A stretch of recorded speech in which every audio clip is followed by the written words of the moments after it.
Assalamualaikum warahmatullahi wabarakatuh. Perkenalkan, kami dari kelompok 6. Di sini kami akan menjelaskan tentang bab penggunaan teknologi dalam bidang jasa.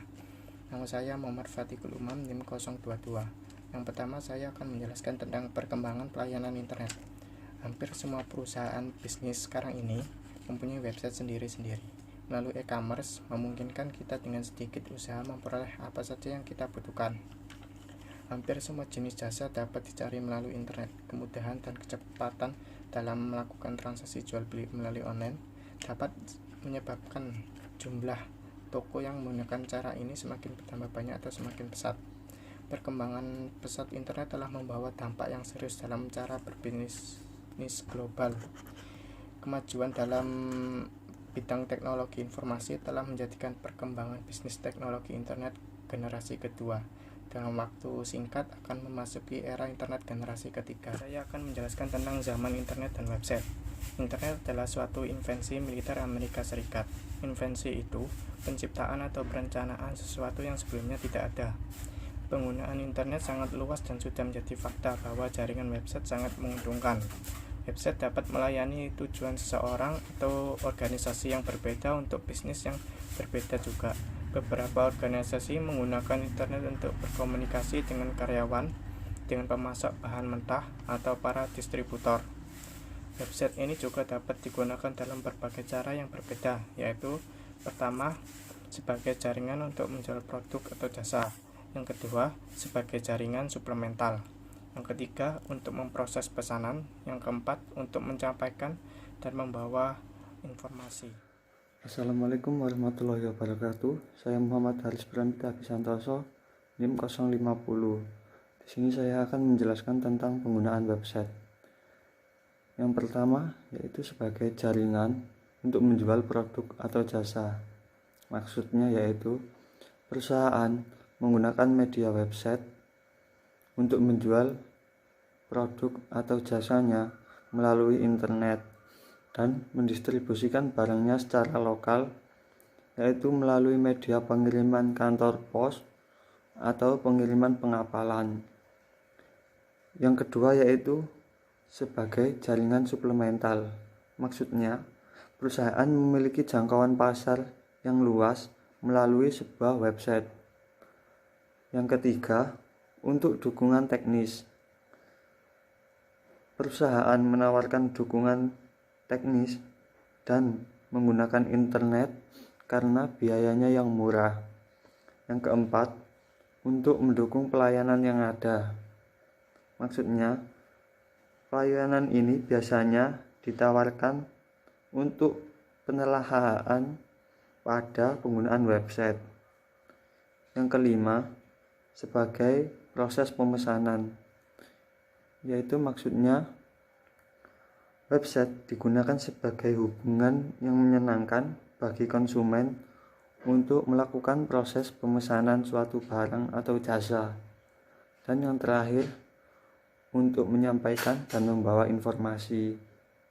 Maksudnya yaitu website digunakan untuk memberikan informasi terhadap seseorang mengenai suatu perusahaan.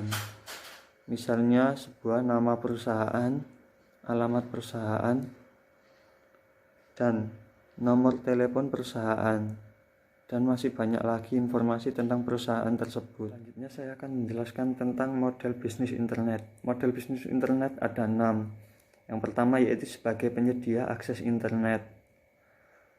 Perusahaan seperti American Online menyediakan akses untuk pelayanan email.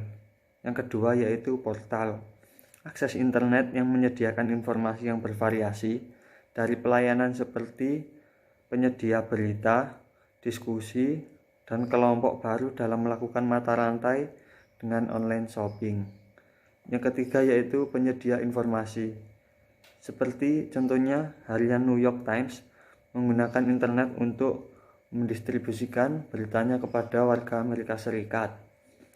Yang keempat yaitu sebagai jasa eceran online, yaitu bisnis internet dapat digunakan untuk menjual produk kita dalam bentuk eceran. Dan yang kelima yaitu pembuat transaksi. perdagangan saham merupakan bentuk bisnis internet yang murni karena transaksinya bersifat elektronik. Jadi, kita tidak perlu bertatap muka untuk membeli saham. Kita bisa membeli saham melalui internet atau sebuah website. Kemudian yang terakhir yaitu sebagai pencipta pasar. Cara penjualan lelang melalui online membawa banyak keuntungan. Di antaranya, mampu menjangkau pasar dunia tanpa perlu tahu letak dan posisinya. Maksudnya yaitu kita tidak perlu mengetahui di mana orang tersebut membeli produk yang telah kita lelang. Selanjutnya yaitu dijelaskan oleh Wahyu Ilham Pradana. Nama saya Wahyu Ilham Pradana, NIM 180 30 10 37. Di sini saya akan menjelaskan tentang pelayanan jasa elektronik dan pelayanan jasa tradisional. Perbandingan pelayanan jasa elektronik dan pelayanan jasa tradisional. Yang pertama yaitu terlihat dari jenis pertemuan. Pelayanan elektronik dilangsungkan tidak bertatap muka, sedangkan pelayanan tradisional bertatap muka. Yang kedua yaitu ketersediaan. Pelayanan elektronik itu dilakukan setiap waktu, sedangkan pelayanan tradisional berdasarkan jam kerja. Yang ketiga akses, yaitu pelayanan elektronik dilangsungkan bisa dari rumah, sedangkan pelayanan tradisional bisa dilakukan secara langsung ke lokasi penjualannya. Yang keempat area pasar. Pelayanan elektronik yaitu seluruh dunia atau jangkauannya itu luas, sedangkan pelayanan tradisional itu lokal. Yang kelima yaitu suasana. Pelayanan elektronik terdapat keterbatasan elektronik, sedangkan pelayanan tradisional terdapat lingkungan fisik. Yang keenam yaitu perbedaan kompetitif. Pelayanan elektronik itu mudah atau leluasa, sedangkan pelayanan tradisional itu personalisasi. Sedangkan yang ketujuh atau terakhir yaitu privasi. Pelayanan elektronik yaitu keadaannya tanpa nama, sedangkan pelayanan tradisional interaksi sosial.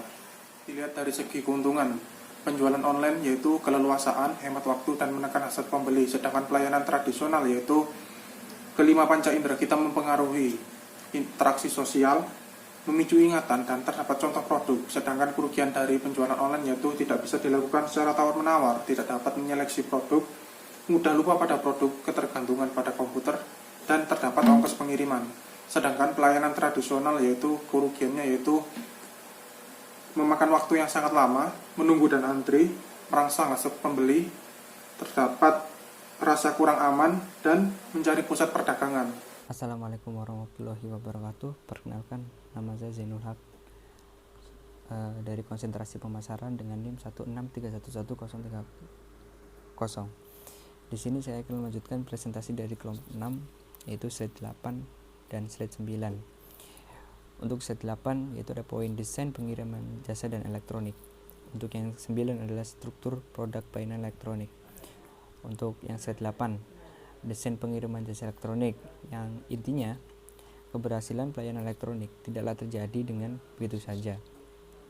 Perangkat lunak atau software yang tersedia saat ini membuat sesuatu menjadi lebih mudah hanya dengan mengeklik salah satu tombol pada komputer.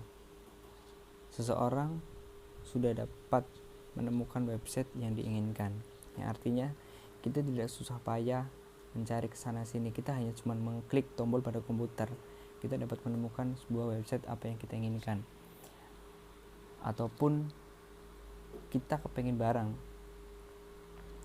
yang kita inginkan, kita tidak susah repot-repot mencari kesana kesini, muter-muter mencari barang ke sini, tidak perlu. Kita hanya mengeklik nama jenis barangnya apa pada kolom pencarian searching, kemudian kita search, langsung kita nemu barangnya. Nah, yang artinya di sini menjelaskan bahwa desain dan pengiriman jasa elektronik itu sudah artinya itu sudah bisa digunakan oleh semuanya, universal. Dan caranya pun cukup mudah. Caranya tinggal klik ataupun cari nama barang yang akan dicari, langsung ketemu. Itu pengertian dari slide ke-8 yang desain dan pengiriman jasa elektronik. Kemudian dari slide ke-9 ada struktur produk pelayanan elektronik. Di sini ada 4 poin. Poin yang pertama yaitu skala ruang lingkup pelayanan, yang kedua tingkat permintaan, dan yang ketiga ada tingkat online customer, dan yang keempat tingkat offline customer, dan kelima adalah penggabungan merek. Nah, di sini di poin kelima ada 4 poin. Yang poin pertama ada niche market, yang kedua ada extender market, yang ketiga adalah mass market, yang keempat ada customer market. Untuk poin yang pertama, skala dan ruang lingkup pelayanan, yang artinya skala dan ruang lingkup pelayanan itu mencakup semua pelayanan. Pelayanan apa yang kita berikan kepada konsumen, itu yang pertama. Terus bagaimana cara kita melayani sebuah konsumen, terus apa aja yang kita berikan, ataupun pelayanan prima apa yang kita berikan kepada konsumen. Itu poin yang pertama. Poin yang kedua, tingkat permintaan. Ya, artinya tingkat permintaan itu kita lihat dari tingkat permintaan barang. Apakah barang kita sudah mencukupi dengan permintaan barang yang sangat tinggi? Yang artinya contoh barang ada 30, permintaan barang ada 50. Apa kita sudah mencukupi? Seharusnya dari poin kedua ini, tingkat permintaan, kita harus saling sinkron. Barang ada, barang cukup, konsumen dengan jumlah konsumen sekian, barang sekian mencukupi. Artinya tingkat permintaan tidak mengecewakan para konsumen dengan adanya barang tersebut. Kemudian poin ketiga yaitu tingkat offline customer, tingkat online customer. Di sini poin yang ketiga itu ada tingkat online customer. Tingkat online customer yaitu berarti kita masuki pasar marketplace. Apa itu marketplace? Marketplace berarti bisa dikatakan kayak Tokopedia, Lazada, Blibli, Shopee. Kita sudah menggunakan marketplace.